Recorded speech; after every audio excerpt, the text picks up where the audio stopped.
What's going on, guys? Coming at you today with another video for Mass Effect. This video is a full breakdown of the timeline for the entire franchise. It includes all the games and the extended material such as the novels and comics. Stay tuned.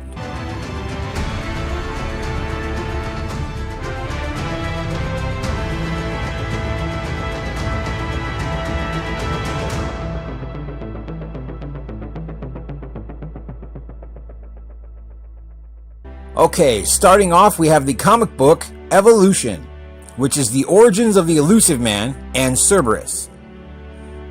It takes place 26 years before the events of Mass Effect 1, during the First Contact War with the Turians.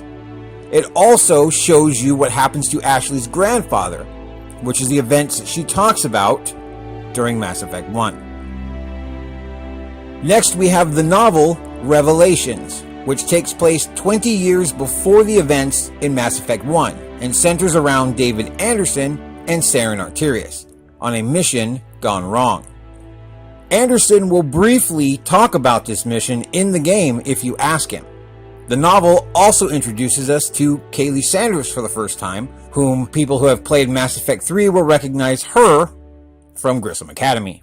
Shortly before the events of Mass Effect 1, there is a single-issue comic called He Who Laughs Best, which explains how Joker met Anderson and became the pilot of the Normandy. That then brings us to Mass Effect 1 and Commander Shepard's search for Saren. Note that Homeworld's comic issue 2 falls here, and it shows Tally's first arrival on the Citadel before being rescued by Shepard. Following the events of Mass Effect 1 comes the comic Incursion, which features Arya T'Loak investigating the appearance of collectors on Omega.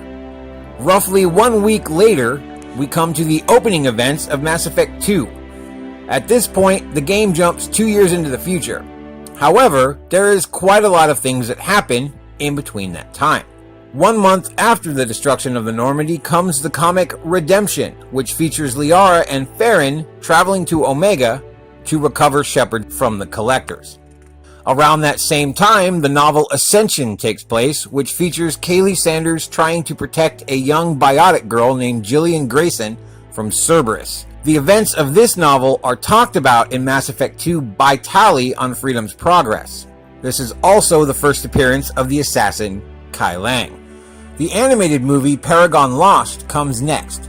It focuses on James Vega and his squad as they attempt to defend a colony from the Collectors. These events are talked about by James in Mass Effect 3. Homeworld's comic issue 1 is good to read here as it gives you some background on Vega. During this time also falls the novel Initiation, which features Cora Harper as she tries to recover intel that could destroy the Andromeda Initiative. Cora also meets Alec Ryder for the first time. Mass Effect 2 now continues here and plays out to its conclusion, followed immediately by the DLC pack The Arrival, in which Shepard makes a desperate attempt to stop the Reapers from arriving in the Milky Way. Note that Homeworld's comic issue 3 falls in here as well and focuses on Garrus during his time as Archangel right before Shepard arrives. The comic Discovery is next, which features on Tyrion Kandros as he aids the Andromeda Initiative by rescuing a Quarian who has found a way to use Geth technology to view the distant Andromeda galaxy. Suvi mentions this technology when you speak to her aboard the Tempest in Mass Effect Andromeda. At the same time, the novel Retribution takes place, which features Cerberus experimenting with Reaper tech and using Jillian Grayson's father Paul as a test subject. This novel is mentioned in the video logs on the Cerberus base in Mass Effect 3. Shortly after this comes the novel Deception, which features Jillian Grayson seeking revenge on Cerberus over the death and torture of her father. It also features David Anderson and Kaylee Sanders trying to find evidence of the Reapers' invasion and ways to stop them. Around the same time, the comic Conviction takes place, which features James Vega as he's assigned to guard Commander Shepard, who has been arrested for the events during the Arrival. Several months before the events in Mass Effect 3, the Andromeda Initiative sets off in their arcs on the long journey to the Andromeda Galaxy. Around this same time, the comic Invasion happens, which features Arya T'Loak being run out of Omega as Cerberus takes it over. This acts as a prequel to the Omega DLC from Mass Effect 3. A few months later comes the events of Mass Effect 3, which takes place 6 months after Mass Effect 2. Homeworld's Issue 4 goes here as well, which features Liara trying to find a way to stop the Reapers and shows how she winds up on Mars, where we find her during the prologue of the game. During Mass Effect 3 falls the comic Inquisition, which follows Commander Bailey and Udina leading up to Udina's betrayal. The novel Annihilation also happens here during Mass Effect 3 and tells the story of the Quarian Ark, as it leaves the Milky Way on its journey to the Andromeda Galaxy. The novel explains the events leading up to the distress call Ryder receives at the end of Mass Effect Andromeda. Now the story jumps 633 years into the future for the final novel, Nexus Uprising, which tells the story of the faction war and unrest on the Nexus prior to the Hyperion Ark's arrival in Helios. Almost a year after this comes the events of Mass Effect Andromeda.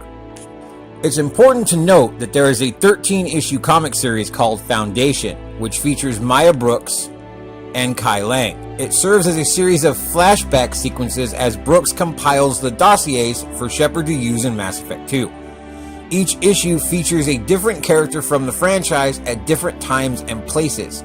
Stories such as Morden during his STG days with the Genophage, the death of Thane's wife, Jacob joining Cerberus, Kaiden's time at the Biotic Academy, Brooks stealing the Shepard clone, and much more. It is definitely a must-read for any Mass Effect fan. And this sets us all up for Mass Effect 5, which will serve as a sequel to both Mass Effect 3 and Andromeda. It will tie the two galaxies together, as well as tie up some much-needed loose ends. And there you have it, folks. Everything that's currently out for the Mass Effect franchise and where it falls in the timeline. If you're a Mass Effect junkie like I am, you've likely already experienced all of this. It truly is a one-of-a-kind experience, and I'm looking forward to where it goes from here. Anyways, I hope you enjoyed the video. Thank you for watching, and I will see you all next time. Later.